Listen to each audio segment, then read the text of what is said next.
Hello students, welcome back to our video. So in the last video we started with the chapter number 7 and we also discussed about the characteristics of public sector. So now let's start with a new point, that is nature of public sector. So there are three types of public sector. First one is government department, second one is public corporations, and third one is government companies. So now let's see the meaning of government department. What is government department? So government always handles its various functions through different departments.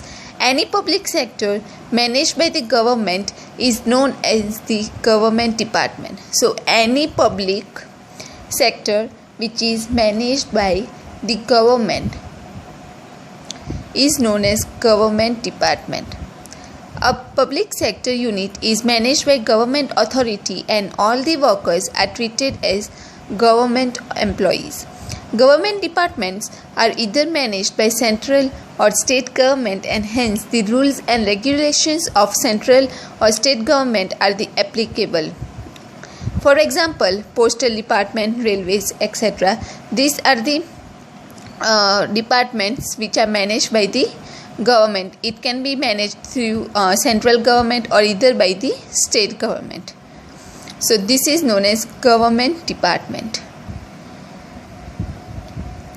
So now let's see the characteristics of government department. So first characteristic is financial allocation. That means government departments get financial allocation through government budget. Their incomes are deposited in the government treasury. So government departments gets financial allocation, or we can say financial help, through the government budget, and their incomes are deposited in the government treasury. Then second characteristic is maintenance of accounts. The maintenance of accounts of government department is done by the respective department, and its audit is done by the CAG, that is the Comptroller and Auditor General. So maintenance of accounting is done by the respective department. For example, maintenance of accounts of railway is done by the railway department, and the audit is also done by the CAG, that is Comptroller and the Auditor General, CAG. Then third characteristic is appointment of employees. The employees of the government departments are considered as government employees, and hence their appointment and service conditions are the same as any other government employees. Then fourth characteristic is government management and the control. The management of government department and their control is directly through the minister concerned and through the civil service officers. So government management and control is done directly through the minister which is considered or concerned, and through the civil service officers. And the last characteristic is responsibility. All the responsibilities lies with the departmental minister, and they are directly accountable to the parliament or legislative assembly. So all the responsibility lies with the department minister. For example, responsibility of railways lies in the hands of the minister of the railway department, and they are directly accountable to the parliament, or we can say the legislative assembly. Then second nature of government is public corporation. Second type we can say public corporation. What is public corporation? So public corporation is that which comes into existence through a special act of either the parliament or the legislative assembly. In this act, corporations' authorities or duties, rights, responsibilities, services, rules for employees, and the relationship with government department is mentioned. For that is life insurance company corporations of India, food corporations of India, Gujarat State Textbook Board, etc.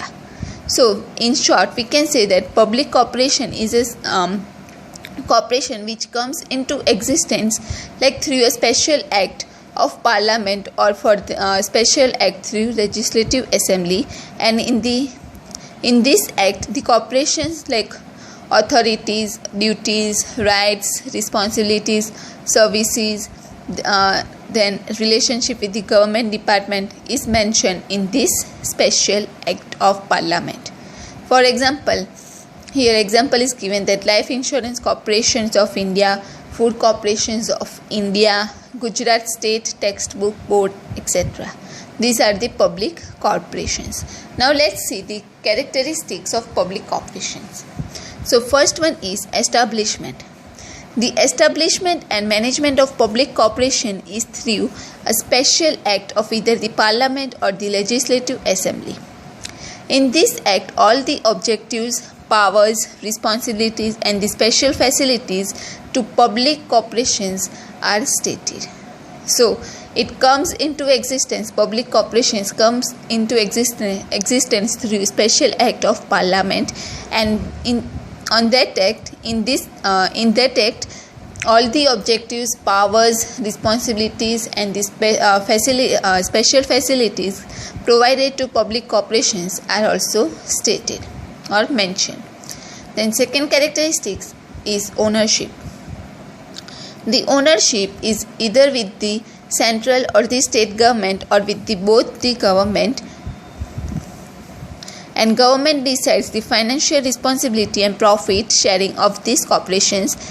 The burden of loss is naturally borne by the government. So the ownership of the public corporations is in the hands of the central or either with the state government or with the both, and government decides the financial responsibilities and the profit sharing of the corporations, and generally all the losses are borne by the government. Then third one is capital accumulation through government. Government provides capital to these corporations. They can also borrow capital from the government or the public if needed. Then fourth characteristic is separate identity. So public corporation has a legal identity and it can command all the facilities structure like any other company. So the public corporation is different from its people, or we can say the members, and hence the public corporation has a separate legal identity. Then fifth characteristic is managerial autonomy. Ownership of public corporations lies with the government. Still, it has complete the autonomy. The minister does not interfere in day-to-day activities, and the corporation gets enough freedom to take the decisions and to implement them. So, though ownership of public corporation is in the hands of the government, but government, or we can say minister, does not interfere in the day-to-day activities. Therefore, corporation gets some freedom to take their own decisions and implement them. Then sixth one is service rules. The employees of public corporations are not bound by the service rules of the government employees. The job rules of the employees of corporations are determined by the concerned corporation, and accordingly the employees will have to perform duties. Many times government officers are sent on deputations to manage these corporations. Then seventh characteristic is management through board of directors. The board of directors manage the working of the public corporations. The government appoints the board of directors from celebrities, then we can say eminent personalities, prominent industrial experts, professionals, etc. The board of directors take care of the policy decisions. Managing director is the responsibility to implement the policy decisions and also take care of the day-to-day activities. Then eighth characteristic is answerable to parliament, or we can say legislative assembly. As periodical report has to be submitted to the parliament, or we can say to the legislative assembly, corporation is unable to earn extra profit at the cost the public. As such, parliament and legislative assembly has control over these public corporations, because public corporations have to submit the periodical reports to the parliament. Hence, that's why they cannot make or we can say then they are unable to earn the extra profit at the cost of the public. So these were the following characteristics of public corporations. Now let's look at the government company. Third one is government company. What is government company? So the establishment and the organization of a government company is done on the basis of Companies Act. According to the Companies Act, the objective of government company is pure business and they compete with private companies. According to Indian Companies Act, government companies are those which have government's contribution at least 51% in the capital.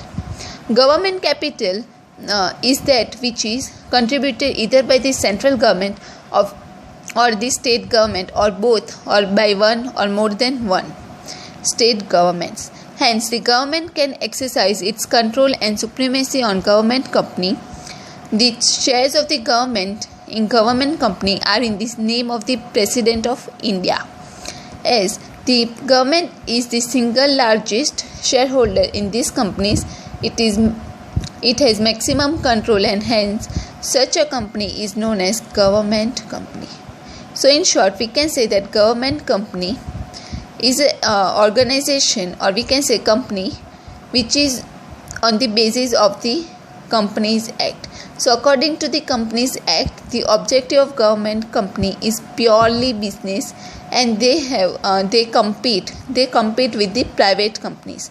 And according to the Indian Companies Act, government companies are those which contributes 51% of shares in the capital.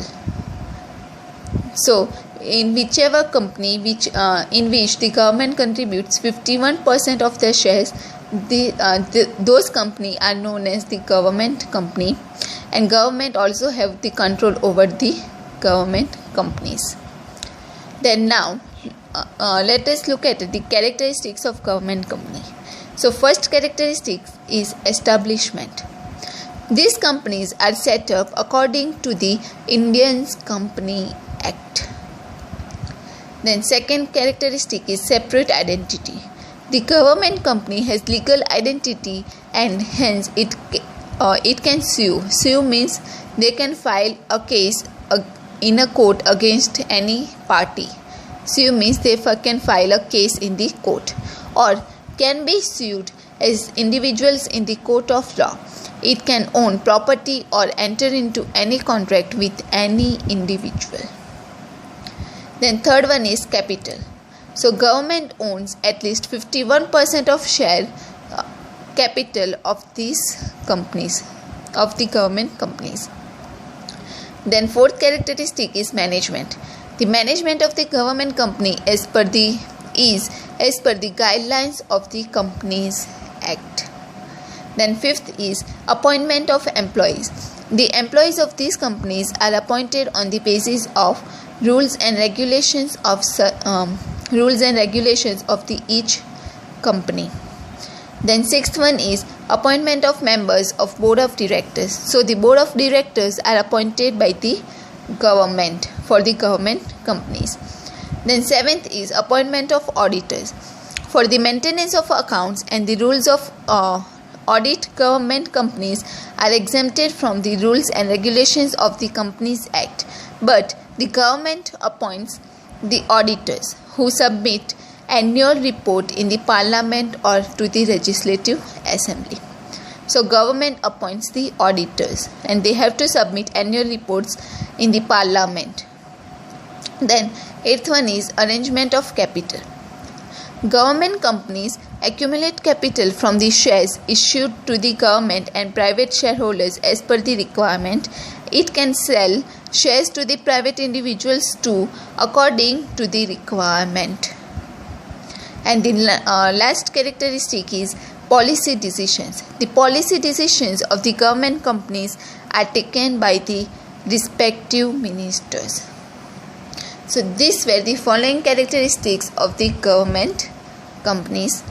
So now we are going to stop here. In the next video we would be discussing about the comparison of government enterprises, that is government department, public corporations and the government companies.